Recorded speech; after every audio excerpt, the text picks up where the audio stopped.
Hola, profe, buenas tardes. Claro, claro, sí, Buenas tardes, profe. está perfecto. Está Dulce, Estefanía, Eva y José Alfredo. Es un gusto saludarlos nuevamente, jóvenes, a través de este medio. Bueno,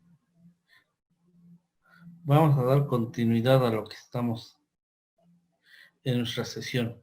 Estamos con la unidad 2, estamos hablando precisamente de las generalidades del derecho fiscal. Estábamos hablando de las fuentes, ya lo vimos, la clasificación, la jerarquía y las disposiciones. Estaríamos hablando de una economía nacional, pública, social y privada, ¿sí? Y estábamos precisamente con las diapositivas que estábamos viendo.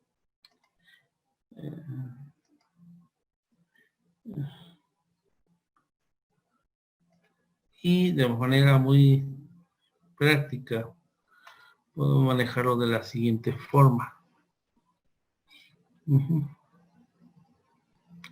¿Por qué nuestra economía nacional?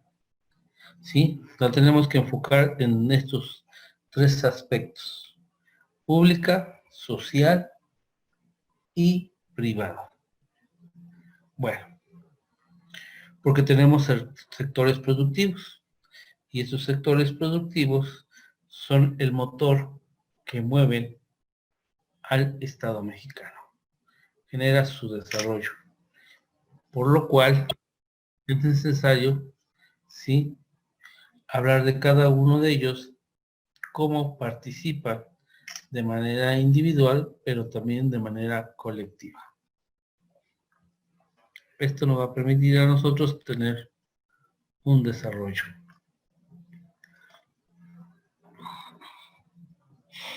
Cuando hablamos de una economía nacional, estamos hablando que se debe delimitar por un territorio físico.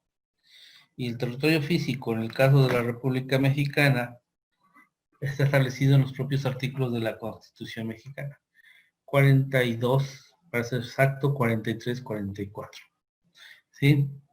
Muchos consideramos que nuestro territorio únicamente lo comprende lo que son los 32 entidades federativas.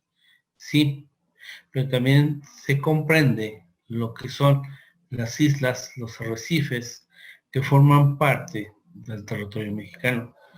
También la extensión de lo que llamamos mar territorial o la zona económica del mar territorial también que se maneja. ¿Sí? Ahí tenemos esos aspectos que forman parte.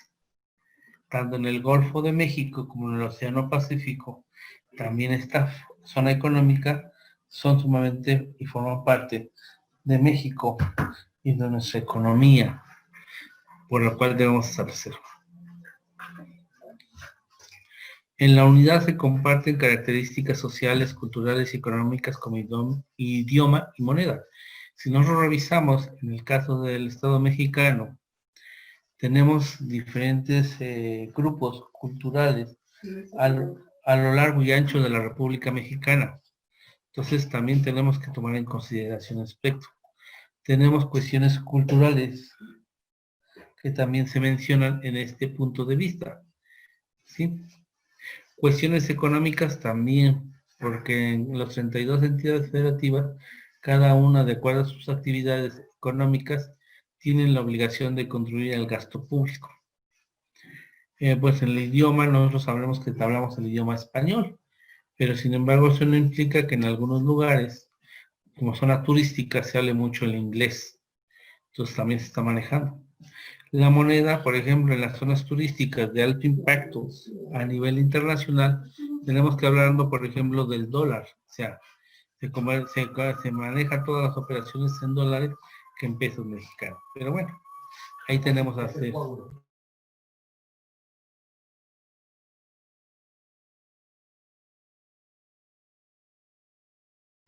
La producción económica es denominada por un sistema económico de combinación de varios. Posee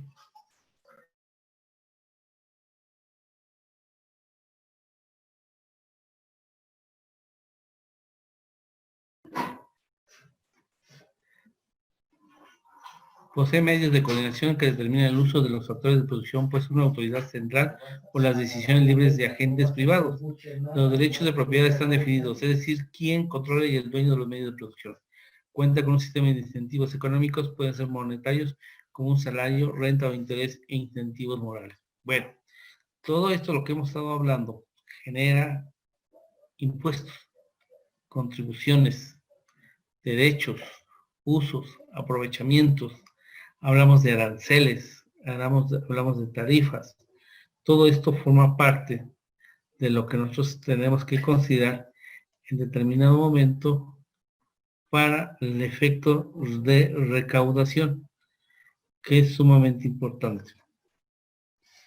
Y hablaríamos de un servicio público. Pero antes de entrar a este servicio público, quiero mencionar lo siguiente. El Estado tiene la obligación de desarrollar, ¿sí?, inversiones en sectores altamente importantes. Por ejemplo, un sector altamente importante en este momento es el sector salud, para poder atacar a la pandemia, ¿sí?, que es la parte más importante en este momento, porque desafortunadamente la pandemia trajo como consecuencia que se estuviera en una etapa de no realizar actividades económicas aproximadamente por más de 6 meses. El gran problema en México sucedió es que desde el punto de vista del sector de salud, la persona que debía tomar las decisiones lo tomó de una manera, no le dio la importancia, sino simplemente consideraba que era algo pasajero, algo ligero, y consideró no un plan a través del cual poder enfrentar esta pandemia. No hubo una prevención. Desafortunadamente, esto hoy en día nos ha generado un gran problema económico y también socialmente hablando también. ¿Por qué? Porque se habla de que los hospitales están bajando el número de pacientes que han acudido por el famoso COVID. Lo cierto es que muchos de los familiares o personas que se han infectado con este virus han preferido en no acudir a los hospitales, tanto del sector público como privado en algunos casos, y han optado en ser atendidos desde sus casas. Algunos afortunadamente han salido avante, otros lamentablemente han perdido la vida, y sin embargo esta es una situación que está afectando muy seriamente al pueblo mexicano. Privada, ¿sí? Actualmente las inversiones en México están paradas porque hay una razón muy práctica. La razón es de que el gobierno federal no está dando una certeza jurídica a las inversiones privadas. ¿Por qué causa razón las circunstancias? Porque consideran que las inversiones privadas generan lo que se llama el famoso neoliberalismo, situación que el actual gobierno no lo considera lo más óptimo, y por tal razón han optado en hacer esto parte de su política pública, desafortunadamente una política pública que no es del todo, ¿sí?, acorde a la realidad en la que estamos viviendo. Puntos de vista encontrados actualmente. Profe, Entonces, dígame usted. bueno, Lo, buenas tardes. Soy Alfredo Amador. dime, Este, mamá. la política pública viene, hace que viene de la mano, hablando del Estado mexicano, de el Plan Nacional de Desarrollo. Este Correcto. es en base a los indicadores que van mostrando cada entidad o cada región. Entonces, yo Sí, creo que, y eso deriva, pues obvio, de los presupuestos de ingresos y egresos, ¿no? sí, Pero yo creo que sí va de la mano. A lo mejor lo que no va de la mano es la forma en cómo se aplican. eh, sí. por las emergencias, a lo mejor ahorita de lo que estamos pasando. Fíjate que usted tocó un punto muy importante. Cada gobierno, que en el caso de nosotros hablando a nivel federal presidencial, en cada sexenio se tiene que presentar un plan nacional de desarrollo que va a abarcar precisamente los 6 años en cómo se va a desarrollar económicamente esa situación.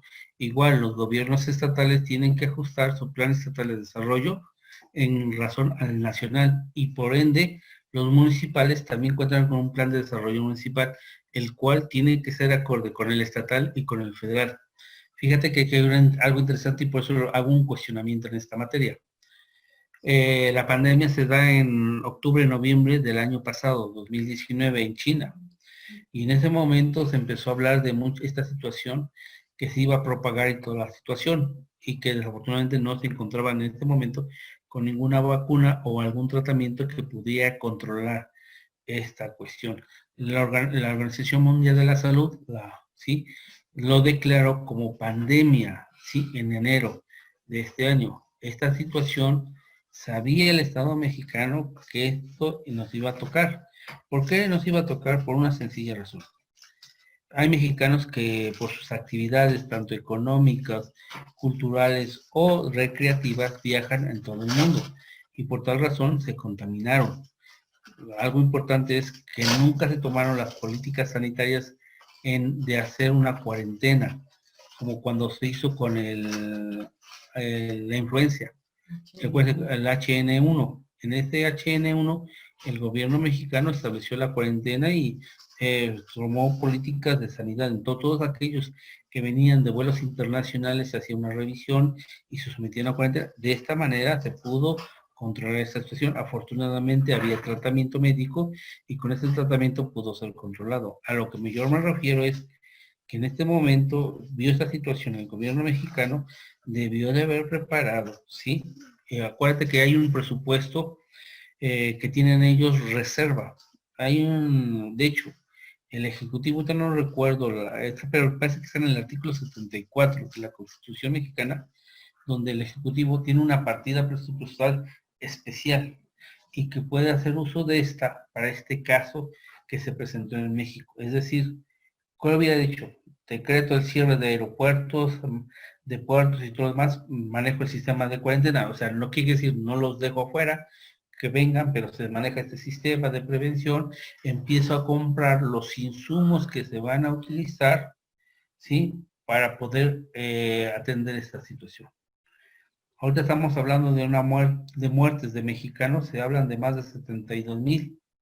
Sin embargo, si ustedes lo multiplican por el método que, déjeme acordar que manejó este señor, el subsecretario Gatell, que esas cantidades se podrían multiplicar por 3, estaríamos hablando de 210,000 mexicanos que han fallecido y no 72,000 como se está manejando. Si multiplicamos por el número de contagios, que estamos hablando cerca de 800,000, multiplíquenlo por 3 y tendríamos hablando de 2,400,000. Sin embargo, me gustaría, si alguien tuviera la oportunidad de revisar y leer, sí, porque podría ser un punto de vista muy interesante sobre la propuesta que le presentaron los 6 exsecretarios de salud al secretario de salud y al subsecretario actualmente, donde establecen la forma a través de la cual puedan atender esta pandemia, no curar, porque una cosa es la cura y otra cosa es atender para controlar el número de infectados. Hay un dato estadístico que se habla que en México probablemente oscilan en 20 millones de contagiados. O sea, no se ha contenido. Y precisamente este señor, el subsecretario, está manejando una teoría, ¿sí? En la teoría de la que se habla de que si una persona se contagia y vive en un núcleo familiar y esta persona ha salido avante, genera anticuerpos y genera una protección a su grupo. Entonces, están yendo con esta situación, pero esto científicamente se ha demostrado que no es viable con este tipo de pandemia que tenemos. Entonces, esta pandemia económicamente ha dejado a muchos mexicanos sin empleos. Profe, pero Dígame. con lo que ahorita acaba de mencionar, que por ejemplo, bueno, dicen que está manejando esa teoría, pero yo digo que no resulta porque yo conozco una familia cercana donde se infectó una persona y de ahí contagió a todos. Sí, es correcto. De hecho, yo también he tenido gente muy cercana que hemos estado comunicándonos por los medios, ya sea por el celular o por el chat, y así ha pasado, donde toda una familia se ha ido, papá, mamá e hijos. Entonces es una situación muy fuerte. Por eso Sí, les digo, económicamente nos va a pegar, económicamente nos está afectando el cierre de empresas, trabajo, desempleo. Hoy apenas se está realizando un poco la actividad económica, pero necesitamos tener ese cuidado de salud. Porque imagínense, si no hay salud, ¿cómo va a ser productivo una persona? Y otra vez están hablando de estas personas que padecen este tipo de pandemia, tienen más o menos aproximadamente 6 meses de rehabilitación después de haber sido superado. Tienen que estar en un proceso de rehabilitación. Entonces tendríamos que ver esta cuestión. Entonces sí es sumamente importante esto lo que está sucediendo y por eso hablábamos precisamente de una economía nacional en la pública, social y privada. Cómo ha afectado a México y no nomás a México, sino a todas las economías mundiales también. De hecho, ya estábamos en un proceso de no crecimiento económico. Entonces, habría que ver qué se vislumbra para el próximo año 2021. Como su compañero decía muy acertadamente y en el programa lo vamos a ver, la ley de ingresos y la ley de egresos. Hay que ver cuáles son los rubros que se van a atacar en esta ley. Se habla que no va a haber impuestos nuevos. Está bien, pero sin embargo los impuestos que están van a incrementar en su porcentaje, ¿sí? Para tener un efecto recaudatorio. Por ejemplo, estamos hablando de los alimentos chatarra. Si nosotros revisamos estos alimentos chatarras, ¿cuánto número de trabajadores de manera directa están trabajando para estos sectores industriales de estas grandes compañías? Y a su vez, estos trabajadores directos benefician a trabajos indirectos a través de los comerciantes que están establecidos. Entonces también viene este fenómeno. ¿Qué tanto va a impactar? Si ustedes revisan y checan, o en telefonía celular, se habla que la telefonía celular e internet para el próximo año va a tener un incremento muy sustancial en el pago de sus impuestos. En telefonía celular nosotros tenemos grabado un impuesto especial del 3%. La pregunta es, ¿cuánto le van a poner para grabar? Y el internet, ¿cuánto lo van a poner para grabar? Entonces, sí, pega este aspecto. Y entonces entraríamos con el otro rubro que estamos hablando precisamente del servicio público. ¿Qué es el servicio público? Comprende moderadamente una parte de la actividad de administración pública. También es llevada a cabo a veces de forma limitada por otros poderes. El servicio público es una actividad técnica directa o indirecta de la administración pública, activa o autorizada, según su opinión, de Cerrarrojas, ¿sí? A los particulares que han sido creadas y controladas para asegurar de una manera permanente, regular, continua y sin propósito de lucro, la satisfacción de una necesidad colectiva de interés general, sujeta a un régimen especial de derecho público. Ese es el servicio público y precisamente recuérdense que es la contribución, contribuir para el gasto público. ¿Y qué es el gasto público? El gasto público es precisamente brindar servicio público a todas las zonas o regiones del territorio mexicano, beneficiando a todos los mexicanos sin exclusión de raza, credo, religión o situación económica. ¿Y esos servicios públicos en qué se traducen? Luz, lo básico, agua, drenaje, alcantarillado, transporte público, ¿sí? Hospitales, escuelas, panteones, mercados, universidades. Entonces estamos viendo ese gran rubro. Sin embargo, muchos de estos servicios públicos hoy en día están dados a través de una concesión, un título o un permiso para que sean explotados por particulares que pueden ser personas físicas o personas morales, ¿sí? Que van a precisamente a satisfacer esta demanda social. Y precisamente aquí, miren, estábamos hablando. Andrés R. Rojas establece servicios públicos federales, estatales, municipales y también de carácter internacional. Un servicio público federal, ¿cuál sería? Rápido. Cuando nosotros circulamos en las carreteras de cuota y carreteras federales. ¿Por qué tenemos carreteras de cuota? Pregunto yo. ¿Y por qué tenemos carreteras federales? Las carreteras de cuotas son aquellas que han sido concesionados a empresas particulares, ya sean nacionales o extranjeras, en las cuales ellos invierten, desarrollan este tramo carretero y tienen una concesión de 30 y que puede ser prorrogado hasta por otros 30 años más para que sigan cobrando el peaje de todos los transportes que circulen por su carretera. Una vez transcurrido ese lapso, entonces esa concesión se termina y pasa a control de CAPUFE.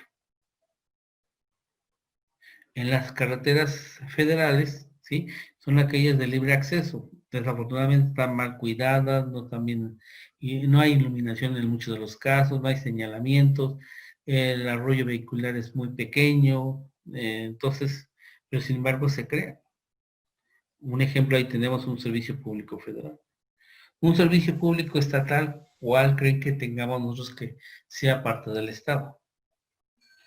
Un servicio público del Estado que se genera es, por ejemplo, ahorita, si nosotros hablamos de los museos, el gobierno actual del Estado de Puebla tiene una zona de museos en Puebla, que es una forma de un atractivo turístico. A través de esa manera generamos turismo nacional e internacional que pueda llegar y pueda hacer uso de esto. Y esto nos genera también un cobro, una prestación, y eso nos establece. Un servicio público municipal, la red de agua potable.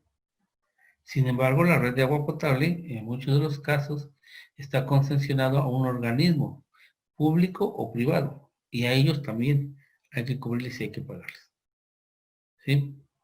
Por cuanto hace los servicios públicos internacionales, estos servicios públicos internacionales se han establecido a través de los tratados internacionales bajo los cuales se puedan establecer contraprestaciones. Y podríamos hablar de un servicio público interesante que ahorita estamos generando en el tratado que se firmó entre Estados Unidos y México sobre el uso racional del río Colorado, que hoy generó una gran manifestación de gente en el norte de la República, en particular en el estado de Chihuahua, donde, según se establece, que la dotación de agua que se le estaba dando a los Estados Unidos siempre se le ha venido dando. Sí hay una deuda en proporcionales ciertos metros cúbicos de agua a los Estados Unidos, ¿sí? Pero sin embargo, hoy generó una gran problemática. ¿Por qué? Porque la problemática es que esta agua que debía darse a los norteamericanos se dio antes que a los mexicanos. Y antes era al revés, antes se les daba a los mexicanos y después a los norteamericanos, precisamente por el exceso de agua pluvial que captaban las presas en estos lugares. Si revisan la zona económica de México, hay algunos estados que al no haber sido suministrados de esta agua, se perdieron en la agricultura, en la ganadería, y ya nos afectó. Entonces, veamos estas cuestiones. ¿Sí? Tenemos, por ejemplo... Profe, dígame usted. pero si fue un tratado que se firmó en, bueno, según lo que leí, en 1944, o sea que ya va a ser hasta toda la eternidad, ¿o qué? ¿Que vamos a pagar? Mira, fíjate, está bien lo que usted me dice. En los tratados hay algunas cláusulas en las cuales se tienen que establecer los términos y condiciones para renegociar nuevamente ese tratado. Ahora, recuerden que el río Bravo es un límite territorial entre Estados Unidos y México. Entonces, por tal razón, el río Bravo, mientras corra agua en ese lugar, podrá llevarse a cabo el cumplimiento de dicho tratado. Cuando no corra agua en ese río, porque puede llegar a suceder que no circule agua en ese río, en ese caso, el tratado ya no existiría.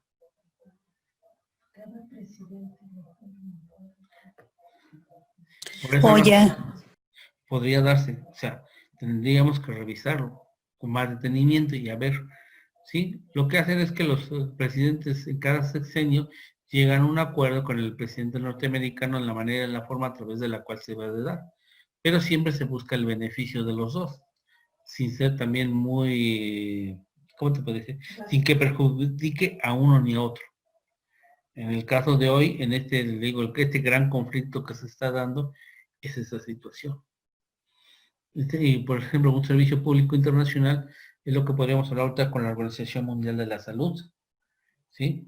Donde la Organización Mundial de la Salud está exhortando a todas las naciones de todo el mundo que tomen con seriedad esta pandemia a efecto de poderlo controlar y erradicar, mientras surgen las vacunas. Ahora hay un problema. Esta pandemia va a mutar, es decir, se va a hacer más resistente. Entonces, cuando salga una vacuna, pues va a poder atender un grupo de población, pero entonces tendríamos que estar al avante con otro número de vacuna más fuerte. No sé si han visto que en algunos medicamentos se llaman de primera, de segunda, de tercera, de última generación. Esos medicamentos de última generación son mucho más fuertes y atienden y controlan al virus o a la bacteria que se esté tratando con ese medicamento.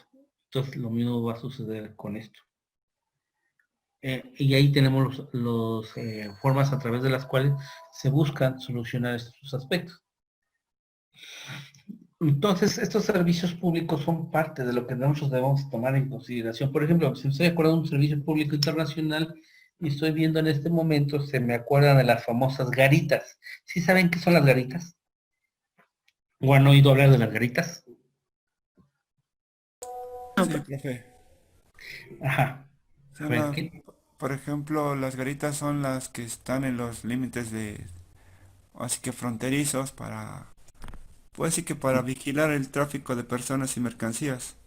Ujú, exactamente. Fíjate que nosotros tenemos más con el norte de la República Mexicana, con los estados de la Unión Americana hay garitas donde el tráfico de personas de mexicanos utilizan estos puentes para introducirse al territorio norteamericano, ir a hacer sus compras y retornar al territorio mexicano.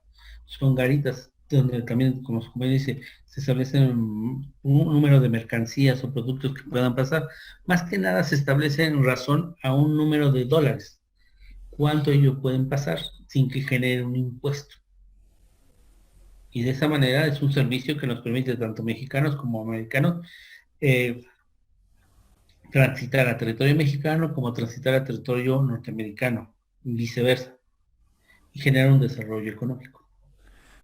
Pero ahí cómo se ve lo de los impuestos, si tiene ciertas mercancías, por ejemplo, aranceles, digo, de allá, y viceversa, ¿no? Pero las que ponen más aranceles son los Estados Unidos a los productos mexicanos. Sí, fíjate que ahí sí, pero bueno, eso ya manejamos cuando hablamos precisamente en los tratados, en el Tratado de Libre Comercio, ahora el famoso TECMEC, ahí ya se establecen ciertos productos que se van a hacer las exportaciones al territorio norteamericano y se establece un arancel preferencial, el que se maneja. Por ejemplo, en las garitas lo que podemos establecer en el caso de México, si no mal recuerdo, está permitido poder ingresar con productos que no rebasen $1,000. Inmediatamente que rebase $1,000, entonces ya se graba el excedente y de esa manera se pasa. En algunos momentos, en algunas administraciones de sexenios pasados, no sé si alguna vez oyeron, que se manejaba un famoso semáforo, que tú llegabas a la aduana, y esa es la aduana o el punto de de Garitas, y oprimías un botón. Si se salía el botón verde, pasaba tu producto sin ninguna cuestión de esta naturaleza. Si te salía otro botón diferente, otro color diferente al verde, entonces tenía que hacer una revisión y ver la declaración. Tenías que declarar cuánto te había costado. Y si excedía, el excedente tenía que ser grabado. Es así como se maneja. Y es otra forma también de recaudación, ¿sí? Por ejemplo, nosotros podemos tener en el caso ahorita de la vacuna que se está manejando en México por parte de la comunidad de los rusos, que van a ser precisamente en la fase 3 del protocolo de salud, donde se van a tener que aplicar a una población que previamente se ha seleccionado para ver cuál es la reacción con esta vacuna. Y en base a esta vacuna se va a determinar si pasa esta fase 3 del protocolo y entonces ya podrá ser aplicado a nivel ya mundial. Y esto generaría este impacto económico. Y México forma parte de este grupo. Ve que se está manejando. Algo que no nos han comentado y desafortunadamente en otros periodos, parece que fue en el periodo de Enrique Peña Nieto, desapareció el sector de investigación del sector de salud en México. México tenía un sector de salud y de investigaciones mexicano y ellos estaban creando vacunas mexicanas. Hoy no, hoy ¿qué es lo que vamos a hacer? El país que genere esta vacuna, México lo va a tener que comprar. Cuando años atrás México tenía este sector de investigadores mexicanos en el área de farmacéuticos. Bueno, pero pues ya ni modo. Son fenómenos que nos Pero, van a profe, se tocar. supone que bueno, por lo que yo tengo entendido y leído, Ajá. por ejemplo, en los países, bueno, hablamos de China, ¿no? Que se generó allá el Sí, virus.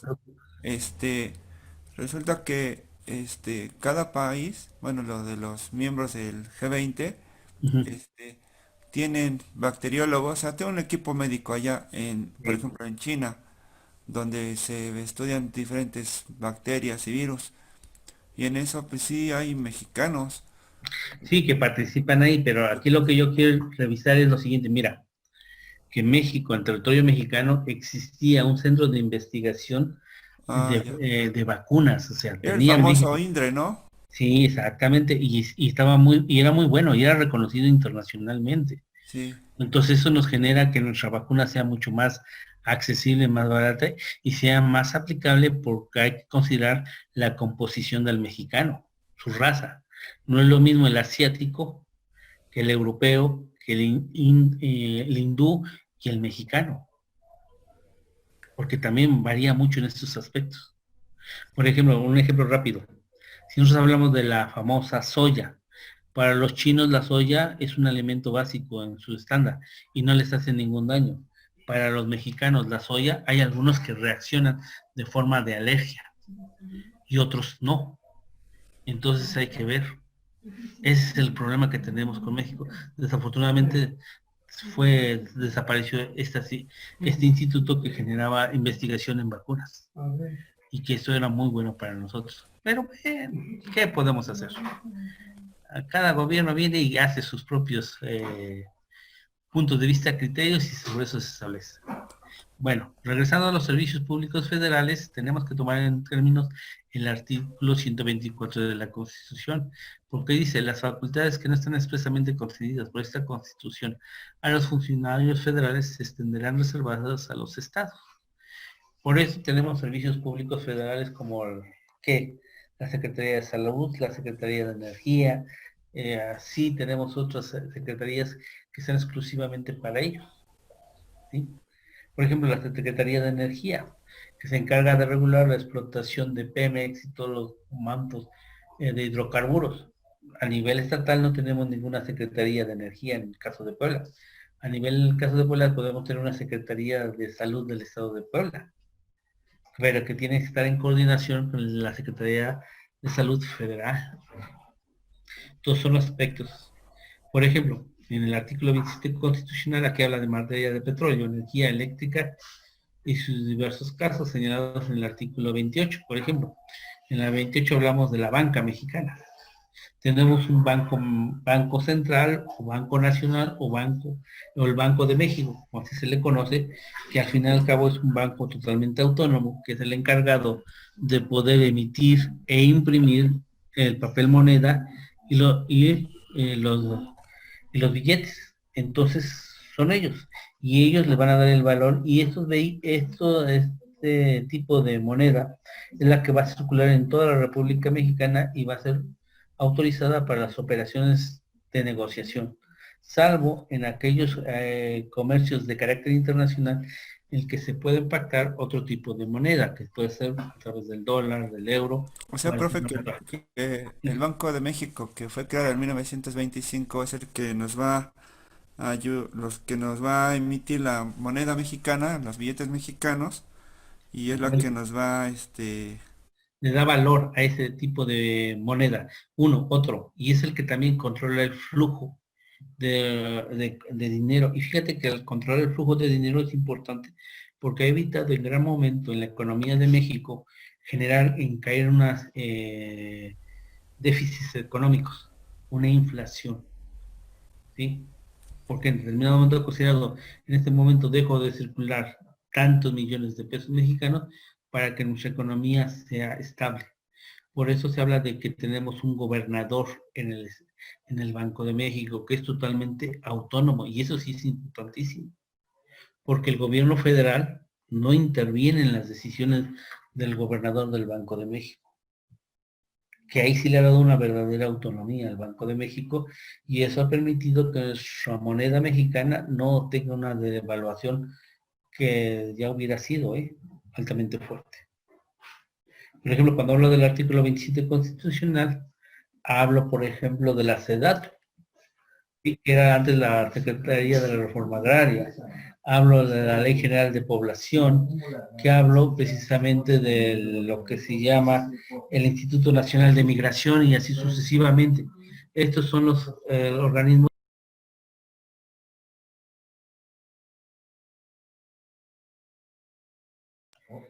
Estos son los organismos que de cierta manera están reservados exclusivamente a la federación y no forman parte del Estado. ¿Por qué? Porque necesitan tener este control. Entonces, por ejemplo, Luz y Fuerza del Centro, Comisión Federal de Electricidad, son empresas del gobierno federal y son los únicos que pueden comercializar y distribuir la energía eléctrica en todo el territorio mexicano. Si bien es cierto que hoy tenemos empresas privadas que van a generar energía de cierta manera más ecológica y menos contaminante, ellas tienen la obligación de venderle a CFE esa generación de luz, y CFE va a ser la que va a encargar de hacer lo que está haciendo actualmente, la distribución y la comercialización. Esa es la manera en la cual se va a tener que manejar este aspecto, y no directamente por los particulares. Ahora, que si ustedes crean y tienen en determinado momento su domicilio, si ustedes crean en paneles solares a través de las fotoceldas y pueden generar esta energía alternativa, al final y al cabo, lo que van a hacer es una reducción en el consumo en sus hogares. Pero aún así, Comisión Federal de Electricidad les va a tener que cobrar una cuota de mantenimiento. Es más, si revisan su recibo de, de luz, van a encontrar esas cuotas que están ahí, esas aportaciones. En muchos lugares pueden que no tengan alumbrado público, les están cobrando el DAP, que es el alumbrado público. Entonces, es parte del sistema que se maneja. Y esto es lo que tenemos que tomar en consideración. Profe, una pregunta. Dígame usted. Entonces, por ejemplo, Luz y Fuerza que antes existía, porque era de un particular, por eso lo derogaron, o era parte del gobierno. No, era parte del gobierno. De hecho, comento rápidamente. La primera organización que se genera es Luz y Fuerza del Centro, precisamente porque lo que correspondía es el Estado de México, el Distrito Federal, lo que es Hidalgo y Puebla, que es ahí donde se crea y genera ese derrama de industria de energía eléctrica. Son ellos que consumían, producían y vendían. El problema con esto de Luz y Fuerza del Centro es que llegó a ser incosteable. ¿Por qué llegó a ser incosteable? Porque el kilowatt hora que producían y que vendían no alcanzaba para pagar todas las prestaciones de sus trabajadores y el mantenimiento de las termoeléctricas. Es decir, pagaban más el gobierno en mantener a la gente que estaba trabajando ahí y todo lo demás, que todavía lo que estaba produciendo y lo que estaba ingresando. Por esa razón llega el gobierno federal y a través de un decreto lo extingue y establece una regla. Todos aquellos trabajadores de Luz y Fuerza del Centro pasaron a Comisión Federal de Electricidad, claro, con la renuncia de ciertos derechos laborales. Y ahí se van a dar cuenta de esa situación. Entonces, tenemos el impacto que maneja. Por eso, Comisión Federal de Electricidad hoy es el único autorizado, ¿sí?, en distribuir, comercializar y vender todo lo que es la energía eléctrica en todo lo ancho y largo de la República Mexicana. No hay alguien más. Ahora, si quieren, bueno, ¿qué les parece? Les dejo una tarea que vale la pena que lo analicen y van a ver este aspecto. En materia de pensiones, por favor, busquen para el próximo año 2021, ¿sí?, ¿cuánto se va a pagar de pensión a trabajadores del IMSS, del ISSSTE, Pemex, Sedena, ¿sí? Comisión Federal de Electricidad y Luz y Fuerza del Centro. ¿Y cuánto es el número de pensionados de cada uno de estos sectores? ¿Sí? Y con el resultado que obtengan se van a dar cuenta que hay un sector muy privilegiado, que el número de pensionados es mínimo, pero la aportación es en gran cantidad. Entonces, hagan esa tarea y se van a dar cuenta de esta situación. O sea, ¿cuánto se va a pagar por pensiones al Instituto Mexicano del Seguro Social el próximo año 2021? ¿Cuánto es el número de beneficiarios del IMSS? Igual. Profe, Dígame usted. Sí, lo oigo.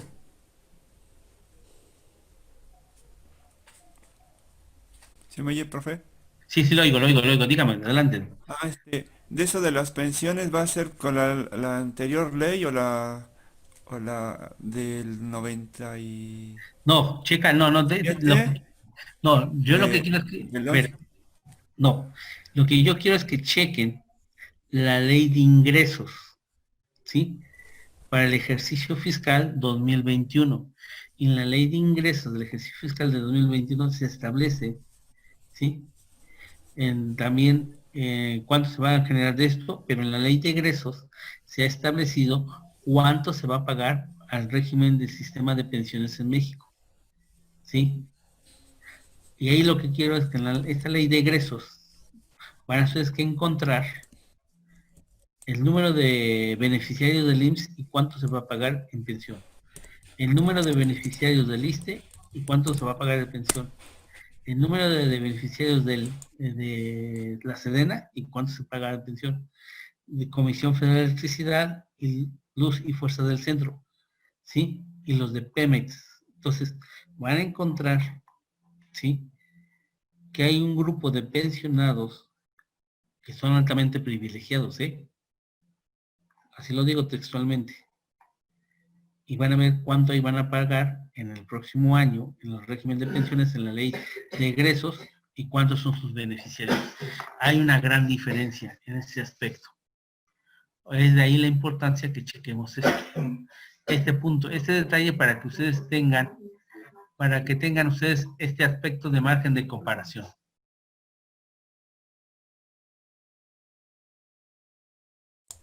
Dice que más de un billón de pesos se va a pagar en 2021 Sí, en el Economista. sí, pero hay que verlo por sección. Si los distribuimos por sección, vamos a ver que vamos a tener estos sectores, yo le llamo privilegiados, en que estos sectores hay un número de pensionados es mínimo, pero el gasto de pensión es mucho más fuerte que en aquellos en el cual el número es más alto de beneficiarios, pero cuyo gasto y pago de esta pensión es menor a esto. Y eso hablamos de una desigualdad.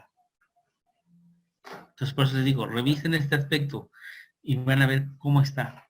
Por eso nuestra economía está muy, muy deficiente en algunos aspectos. Bueno, continuando con los servicios públicos del Estado. Hablamos de que precisamente la constitución política de cada entidad federativa establece en su propio articulado qué servicios públicos le corresponden a ellos realizar. Y en relación a esto también se establece cuáles son los que le corresponden al municipio, porque de hecho vamos a hablar precisamente de la hacienda pública municipal. Yo en estos aspectos tendríamos que revisar, y yo les dejo de tarea, por favor, eso sí es importante, háganlo de tarea. Transcriban el artículo 117 y 118 de la Constitución. Eso sí, necesito que lo transcriban, 117 y 118 de la Constitución. Porque estos artículos en materia económica sumamente importantes. Y en cuestión de contribuciones que estamos viendo también es sumamente interesante.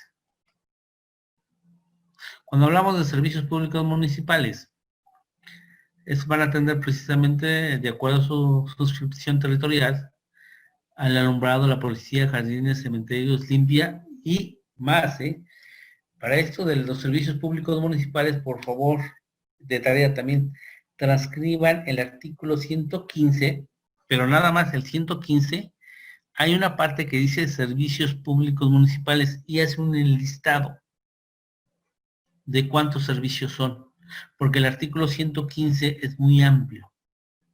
Yo nomás lo que quiero es que la parte que dice servicios públicos municipales, así lo establece la propia Constitución, en un apartado del 115, nos dice, se comprende como servicios públicos municipales los siguientes, y transcribimos. ¿Sí? Porque si me transcriben el 115 es muy amplio. El otro está más chiquito. Por eso les digo que hablan de los servicios públicos internacionales realizados en problemas sanitarios, educativos, asistenciales, económicos y otros. Por esa razón es importantísimo manejar este rubro. Principios del servicio público: la generalidad, la uniformidad, la igualdad, la continuidad. ¿Sí? Regularidad, persistencia, la gratuidad en el servicio. Fíjense que es algo interesante, porque debe haber un servicio gratuito sin idea de lucro. Sin embargo, casi el Estado todo nos cobra. No nos da nada gratis, ya ni sea a nivel federal, estatal y municipal. Entonces, esos principios no. Ya entramos con la hacienda pública, que es el otro punto que tenemos que ver. Estas diapositivas se las voy a subir a la plataforma para que los tengan ustedes y lo chequen también, Entonces, en la hacienda pública nos dice, en la planeación gubernamental administrativa, función gubernamental orientada a obtener recursos monetarios de diversas fuentes para financiar el desarrollo del Estado. Consiste en recaudar directamente los impuestos, derechos, productos y aprovechamientos, así como captar recursos complementarios mediante la contratación de créditos y empréstitos en el interior del país y en el extranjero. Es el conjunto de bienes, propiedades y derechos del gobierno estatal, federal y municipal, porque también tenemos esto. Esta hacienda pública se va en los tres rubros: federal, estatal y municipal. Entonces, aquí se maneja la famosa deuda interna o externa. Por ejemplo, Banobra es precisamente el Banco Nacional de Desarrollo y Obras Públicas, tiene como finalidad financiar el desarrollo de prioridades de los gobiernos estatales y municipales. Ahí es donde se maneja esta situación. Y también algunos programas del sector federal. ¿Algún concepto? Concepto de hacienda pública que proporciona el Diccionario Jurídico Mexicano 1994, la Suprema Corte de la Nación, escrito por Dolores Beatriz Chafoy. Bonifaz: la hacienda pública es el conjunto de ingresos, propiedades y gastos de los entes públicos y constituye un factor de gran importancia en el volumen de la renta nacional, su distribución entre los grupos sociales. Acuérdense que esto es, ¿qué son los ingresos? Todo lo que va a ingresar por cuestiones de contribuciones o tributo. Cuando hablo de propiedades, ¿a poco los estados, la federación y los municipios tienen propiedades? Sí. Sí tienen propiedades, chicos. No sé si recuerdan el famoso caso sonado aquí en el estado de Puebla, del Parque Loro, que había sido dado en comodato a un empresario, ¿sí? Y el cual lo dejó sin efecto este comodato el señor Rafael Moreno Valle. ¿No recuerdan de ese comodato del Parque Loro? No, profe, ¿qué pasó?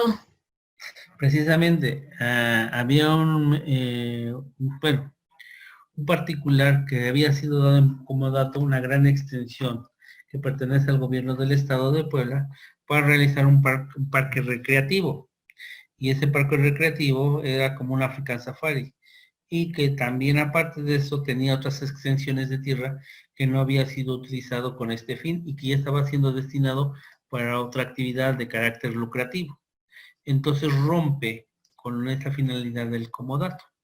Y por tal razón, el gobernador, en su momento, Rafael Moreno Valle, hace el procedimiento de la extinción de ese comodato y ese territorio, esa superficie, lo recobra y pasa a formar parte, ¿sí?, del gobierno del Estado. Un caso particular, y lo voy a comentar rápido. Todas las escuelas primarias, secundarias, que están enclavadas en los municipios, no pertenecen ni son propiedad del municipio. ¿Por qué razón o circunstancias? Voy a explicar el procedimiento de manera muy rápida. El municipio compra, ya sea a través de una compraventa o a través de una donación, una extensión de terreno en el cual se va a establecer un centro educativo. Una vez que el centro educativo esté debidamente ya implementado y regularizado, entonces el municipio tiene que hacer, y aclaro, tiene que hacer la donación en favor de la Secretaría de Educación Pública del Estado de Puebla. Y entonces, en esta manera, esta escuela o este centro educativo deja de ser patrimonio del municipio y forma parte del gobierno del Estado a través de la Secretaría de Educación Pública. Y el secretario de Educación Pública, tiene la facultad, y así lo digo textualmente porque la ley así lo establece, de continuar en ser un centro educativo o cambiarle el destino de este centro. Puede dejar de ser una escuela y puede destinarlo para otra. Y ahí entonces hablamos que el Estado es el dueño de todos los centros educativos que existen en todos y cada uno de los municipios que conforman el Estado de Puebla. Por eso no sé si recuerdan la gran problemática que sucedió con el actual gobierno del Estado de Puebla, donde en su ley de educación, que estableció en uno de sus puntos, que todos los centros educativos que están en el Estado de Puebla y en sus municipios forman parte del sector de la Secretaría de Salud, que diga, de la Secretaría de Educación Pública. Momento. Por eso tuvo que haber una aclaración a esa ley, porque dijo, no, todos los que son sector público sí, pero también tenemos un sector privado.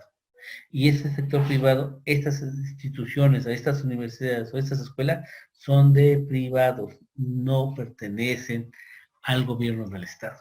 No sé si se acuerdan de este gran conflicto que se dio a inicios de año, más o menos.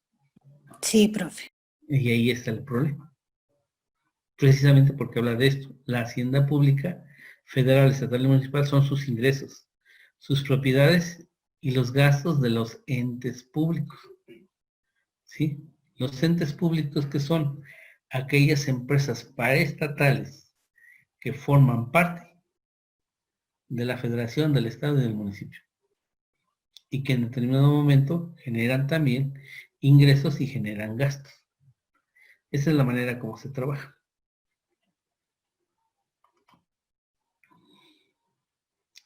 Aquí hay unos principios que los dejo para que los chequen, que son también importantes revisar. Está muy completo. Cómo se desarrolla la actividad financiera. En materia fiscal, el Código Fiscal, que es otro de los rubros que tenemos que ver, en materia fiscal, el Código Fiscal de la Federación, que se abrevia con CFF, dice, es diferente ya que este aplica una vez realizados los supuestos, es decir, cómo, cuándo y dónde serán cubiertas las responsabilidades y obligaciones por realizar las actividades que establezcan las demás leyes fiscales. Este código consta de 6 títulos, aunque en el último está derogado, que están estructurados de la siguiente manera. Disposiciones generales. Estas disposiciones generales es importante que ustedes lo lean con cuidado, porque estas disposiciones generales se van a aplicar en todos los supuestos que está establecido en el Código Fiscal de la Federación, en cada uno de los títulos. Entonces, se aplica de manera general. Derechos y obligaciones de los contribuyentes, las facultades de las autoridades fiscales, el título 3. de infracciones y delitos fiscales, de los procedimientos administrativos, del juicio contencioso administrativo, ¿sí? Aquí hay un diagrama en el cual se va a manejar. Es una cuestión del fisco mexicano, cómo se maneja el derecho financiero, cuál es la actividad. En este Código Fiscal de la Federación falta agregar una reforma que hubo en el 2019, ¿sí? Y eso lo vamos a ver en la próxima sesión, donde se implementó, para que lo tomemos en consideración. Este Código Fiscal implementa un capítulo interesante para verlo. Bueno, chicos, estamos por terminar nuestra sesión. Ya les dejé sus actividades y eso nos las envían por favor a mi correo electrónico, a mi WhatsApp, y ya con eso lo trabajamos. Esto se lo espero yo subir. Profe, Dígame usted. perdón, yo no tengo su WhatsApp. No, anótalo. No. 22 Sí, 11 sí, 85 sí. 58 99. ¿Sí? Gracias, profe. Es para todos, ahí lo pueden manejar. Y ahí me lo envían, le digo, y ahí está todo. Reviso sus tareas. Profe, ¿en libreta o en Word?